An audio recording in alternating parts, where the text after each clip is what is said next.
കാണണ്ടെന്ന് പറഞ്ഞാൽ എങ്ങനെയാ? കണ്ടിട്ട് എന്തിനാ? എന്റെ ഇഷ്ടം ഇവിടെ ആർക്കും ഒരു പ്രശ്നമല്ലല്ലോ. വാശി പിടിക്കല്ലേ മോളെ, നീ ഇതൊന്ന് നോക്കൂ, എന്നിട്ട് പറ. ദേ, ഇഷ്ടായില്ലെങ്കിൽ മുത്തച്ഛനോട് ഞാൻ പറയാം. നോക്കൂ.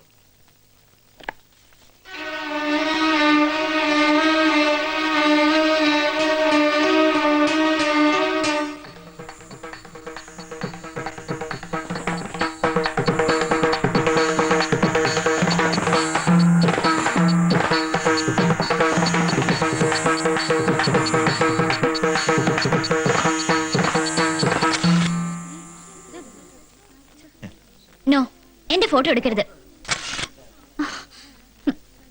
You stupid. ഒന്ന് നിന്നേ. മോളിപ്പോ എന്താ പറഞ്ഞേ? ഒന്നുകൂടെ പറഞ്ഞേ.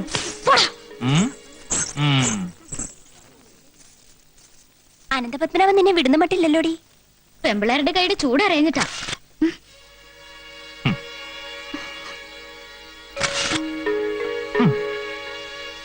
തന്നോടല്ലേ പറഞ്ഞ എന്റെ ഫോട്ടോ എടുക്കരുതെന്ന്?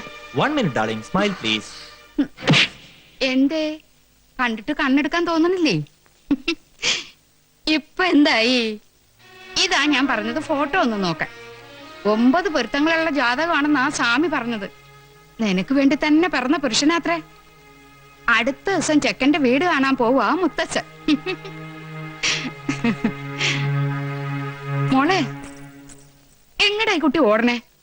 അനന്തനെ പൂട്ടാൻ ഇനി അധിക ദിവസം വേണ്ടി വരില്ല. ഫോട്ടോയിൽ കണ്ടാൽ അവൻ ഇങ്ങനത്തെ ഒരു ഡോൾബി ആണെന്ന് തോന്നുകയില്ല. എന്തൊരു നല്ല മുഖം. ആ മുഖവും ആരെയും സംസാരിച്ച് വീഴ്ത്താറുള്ള ആ നാക്കുമാണ് അവന്റെ ഏറ്റവും വലിയ ആയുധം. എന്താ ആതിര, ഇതാണ് 9 പൊരുത്തങ്ങളുള്ള ആള്. ഇയാളെ സ്വാമിക്ക് അറിയില്ല, വെറും ആഭാസനാണ്. എന്നോട് പ്രതികാരം ചെയ്യാൻ വേണ്ടിട്ടാ ഈ കല്യാണാലോചനയും കൊണ്ട് വന്നിരിക്കുന്നത്. എന്റെ കൊക്കല് ജീവനുണ്ടെങ്കിൽ ഞാൻ സമ്മതിക്കില്ല. ഇഷ്ടമല്ലെങ്കിൽ പറഞ്ഞാ മതി, ഞാനൊരു ശല്യാവില്ല. പക്ഷെ ഇയാൾക്ക് കഴുത്ത് നീട്ടേണ്ടി വന്ന പിന്നെ ആദരം ഉണ്ടാവില്ല. കുട്ടി, ആതിര നിൽക്കൂ. ഈശ്വര, അവളെ ഈ കല്യാണത്തിന് സമ്മതിച്ചില്ലെങ്കിൽ നമ്മുടെ പ്ലാൻ എല്ലാം പൊളിയും. പിന്നെ അനന്തനെ ജന്മത്തിൽ എനിക്ക് കണ്ടുപിടിക്കാൻ പറ്റില്ല. അങ്ങനെ അങ്ങ് തീരുമാനിക്കാൻ വരട്ടെ. ദൈവം നമ്മളെ വഴിയാധാരമാക്കാതിരിക്കില്ല. എന്തേ? അല്ല, എന്തെങ്കിലും വഴിയാധാരം കാണിച്ചു തരും. ഞാനൊരു ചെറിയ ശ്രമം നടത്തി നോക്കട്ടെ. ഹലോ, നന്ദിനിയല്ലേ? ഞാൻ ആതിരയാ. ആ കല്യാണം ഉറപ്പിക്കാൻ പോവാത്രേ. എന്ത് ചെയ്യണമെന്ന് എനിക്ക് ഒരു രൂപമില്ല. എന്തെങ്കിലും ഒരു വഴി പറഞ്ഞു താ നന്ദിനി, പ്ലീസ്. ശരി, ഞാൻ പിന്നെ വിളിക്കാം. എന്തേ? ഞാൻ ജയദേവസ്വാമി പറഞ്ഞയച്ചിട്ട് വന്നതാ. കഴിഞ്ഞതൊക്കെ മറക്കണമെന്ന് പറയാനാവും അല്ലേ? അല്ല, ഒന്നും മറക്കരുതെന്ന് പറയാൻ വന്നതാ. ഇനിയൊരു സത്യം പറയട്ടെ, ജയദേവൻ സ്വാമിയൊന്നുമല്ല. അനന്തനുമായിട്ടുള്ള കല്യാണം സത്യത്തിൽ ഞങ്ങൾ പ്ലാൻ ചെയ്തിരിക്കുന്ന ഒരു നാടകമാണ്. നാടകോ?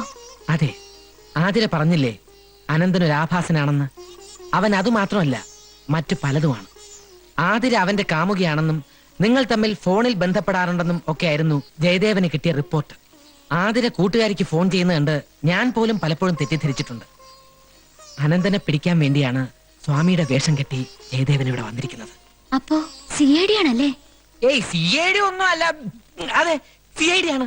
പക്ഷേ ഞാൻ ഈ രഹസ്യം ആതിരയോട് പറഞ്ഞ വിവരം മറ്റാരും അറിയാൻ പാടില്ല. സ്വാമി പോലും അല്ല, ജയദേവൻ CID പോലും ഇല്ല. ഒരു കുഞ്ഞിനോട് പോലും ഞാൻ പറയില്ല. ഞാനിപ്പോ എന്താ ചെയ്യണ്ടേ? അനന്തനുമായിട്ടുള്ള വിവാഹത്തിന് സമ്മതിക്കണം. പക്ഷേ ആതിരയുടെ കഴുത്തിൽ താലി കെട്ടുന്നത് CID ആയിരിക്കും. ജയദേവൻ CID. സത്യാണോ? അതെ, കല്യാണം നടക്കുമെന്നുള്ളത് 100% സത്യമാണ്.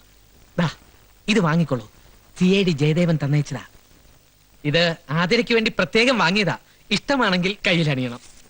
എനിക്കിഷ്ടാണ്, 1000 വട്ടം. ഉത്തരം അനുകൂലമേ ആവുള്ളൂ എന്ന് എനിക്ക്.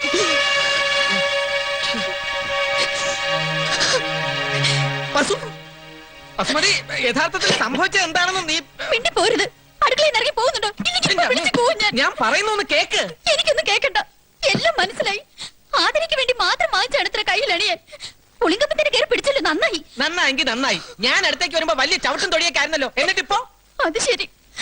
തറുതല് പറയുമായിരുന്നെങ്കിലും എനിക്ക് നിങ്ങളെ ഇഷ്ടമായിരുന്നു, അറിയോ? എന്റെ പൊന്നു വസു, എനിക്കും അതെ. നിന്നെ അല്ലാതെ വേറൊരു പെണ്ണിനെ ഈ നിമിഷം. ഇനി വസുമതിയെ പറ്റിക്കാൻ നോക്കണ്ട. ഈശ്വര, എന്ത് പറഞ്ഞാ എവളെ വിശ്വസിപ്പിക്കേണ്ടത്? വേണ്ട, കഴുത്തു മുറി. അത് മുളകുപൊടിയാണ്, അത്രേ ഉള്ളൂ. ഇതെന്തിന്? ഇപ്പൊ കാണിച്ചു തരാം അവിടെ. എങ്ങോട്ടേ കയറി പോണത്? അയ്യോ, എന്താ ഈ കാണിക്കുന്നത്? തിളച്ച വെള്ളമാണ്. ആയിക്കോട്ടെ, ഈ തിളച്ച വെള്ളം തലയിൽ കൂടെ ഒഴിച്ച് ഞാൻ ആത്മാഹുതി ചെയ്യാൻ പോവാ. അതല്ലാതെ എന്റെ സ്നേഹം തെളിയിക്കാൻ വേറെ ഒരു മാർഗവും ഞാൻ കാണുന്നില്ല. അടുത്ത ജന്മത്തിലെങ്കിലും നമുക്ക് ഒന്നിക്കാം. എന്നാ പ്രേമ? അത് ഇത് കുറച്ച് തിളച്ച വെള്ളം സ്വാമിക്ക് വേണമെന്ന്. എന്തോ ആസനം ചെയ്യാനാ. അല്ലെങ്കിൽ ഞാൻ പിന്നെ ഒന്ന് കൊണ്ടുപോക്കോളാം. അയ്യോ, വേണ്ട, കൊണ്ടുപോയിക്കോളൂ. അല്ല, ഞാൻ പിന്നെ ഒന്ന് അയ്യോ, സ്വാമിക്ക് ഒരു കുറവ് ഇവിടെ വരാൻ പാടില്ല. വേഗം കൊണ്ടു കൊടുത്തോളൂ. എന്നാ കൊണ്ടുപോയിക്കോളൂ, ഈ പാത്രത്തിൽ ഒഴിച്ച് ഒഴിച്ചോണ്ട് കൊണ്ടുപോയിക്കോളൂ. പോയിക്കോളൂ. വേഗം കൊണ്ടു കൊടുക്കും. ആ, അല്ല, ഈ തിളച്ച വെള്ളം കൊണ്ട് എന്താസനം ചെയ്യാനാ? എനിക്കറിയില്ല. എടാ പ്രേമദാസപ്പാ, ഈയിടെയായി വീടിനകത്തുള്ള നിന്റെ ചുറ്റുകളി ഞാൻ കാണുന്നുണ്ട്. ആ കംസൻ ഇതെങ്ങനെ അറിഞ്ഞു കഴിഞ്ഞാൽ നിന്റെ പൊടി കാണില്ല. എന്റെയും കംസന്റെ കാര്യം പറഞ്ഞ് ഈ ശ്രീകൃഷ്ണനെ പേടിപ്പിക്കല്ലേ. സ്ത്രീകൃഷ്ണൻ ആയതുകൊണ്ടാണ് ഈ ഭാഗത്ത് കിടന്ന് വെല്ലസുണ്ടെന്ന് ഞാൻ പറഞ്ഞത്. നിന്റെ സ്വാമി ഉണ്ടോ അവിടെ? അദ്ദേഹം എന്റെ സ്വാമി മാത്രമല്ല, ഈ ജഗത്തിന്റെ ഗുരുവാണ്. എന്നാൽ ആ ജഗദ്ഗുരുവിനോട് പറയാ, നാളെ രാവിലെ ഞാനും വൈദ്യരും കൂടി അനന്തനെ കാണാൻ പോണുണ്ടെന്ന്. ഈ വിവരം പറഞ്ഞാൽ മതിയല്ലോ. ക്യാഷ് വല്ലതും വേണ്ടി വരൂ? ചൂണ്ടിയതാണോടാ? ഏയ്, ചൂണ്ടിയൊന്നുമല്ല. ഇത് സ്വാമിക്ക് കുടിക്കാൻ കുറച്ച് തണുത്ത വെള്ളമാണ്, ഐസ് വാട്ടർ. ആ, നല്ല ദാഹമുണ്ട്, കുറച്ച് ഒഴിക്കാ. ഏയ്, അത് ശരിയാവില്ല. ശരിയോ തെറ്റോ എന്നുള്ളത് ഞാൻ തീരുമാനിക്കും. ഒഴിക്കടാ.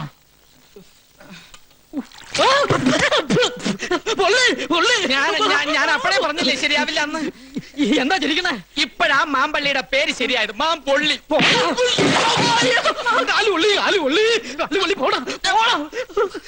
എരണം കേട്ടവൻ.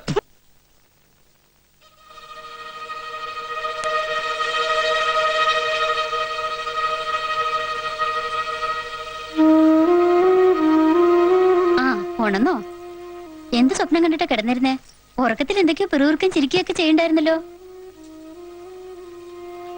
എന്താ അതിരെ? എന്തു പറ്റി? വെളുപ്പാങ്കാലത്ത് കാണുന്ന സ്വപ്നം ഫലിക്കുന്നല്ലേ പറയാ? എന്ത് സ്വപ്നം കണ്ടേ? ജയദേവേട്ടനും അല്ല, ജയദേവ സ്വാമിയും ഞാനും തമ്മിലുള്ള കല്യാണം. പക്ഷേ മാലയിടാൻ കയ്യിലെടുത്തപ്പോ പെട്ടെന്ന് ആരോ വിളിച്ചു. ഞെട്ടി ഉണർന്നപ്പോ വളകളൊക്കെ പൊട്ടിക്കിടക്കണു. ഇത് ദുശകുനാണോ വസു? എനിക്കറിയില്ല. സ്വാമിയുടെ തന്നെ ചോദിക്കുക. ദുശകനാന്നൊന്നും പറയാൻ പറ്റില്ല. നമ്മൾ കാണുന്ന സ്വപ്നങ്ങളൊക്കെ സത്യക്കൊള്ളൊന്നുമില്ല. നമ്മളൊന്ന് വിചാരിക്കുന്നു, ദൈവം.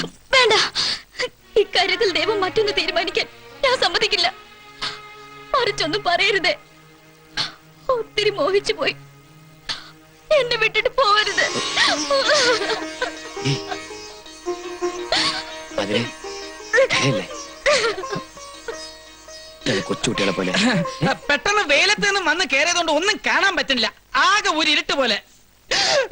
ആദിലതിനകത്തുണ്ടായിരുന്നോ? എവിടെ നിൽക്കായിരുന്നു? ഞാൻ കണ്ടില്ലല്ലോ. എടാ ഡോൾബി സന്യാസി, മിണ്ടാതെ ഈ പൂച്ചയ്ക്ക് പാല് കുടിക്കാനുള്ള അവസരം ഉണ്ടാക്കി തന്നത് ഈ കുറുക്കനാണ്. മറക്കണ്ട. ഞാനല്ല.